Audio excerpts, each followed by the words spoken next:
ট্রাম্পের লাল চুল আরো ফুলে ফেপে উঠেছে, প্রবল গোসা হয়েছে।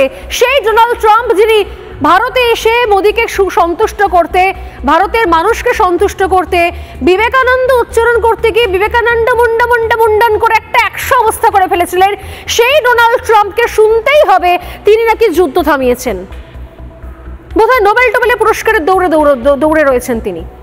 আরে যুদ্ধ থামানোর ক্ষেত্রে ডোনাল্ড ট্রাম্পের কোনো ভূমিকা ছিল না। ভারত নরমে গরমে সোজা ভাষায় ঘুরিয়ে স্পষ্ট ভাষায় বহুবার বুঝিয়েছে।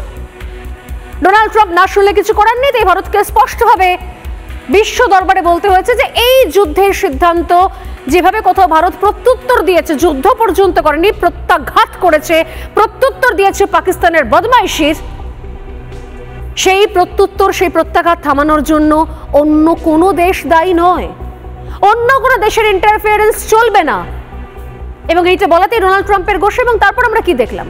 একের পর এক পরিবর্তন। ট্রাম্প নিজের পায়ে নিজে কুড়ুল মারলেন।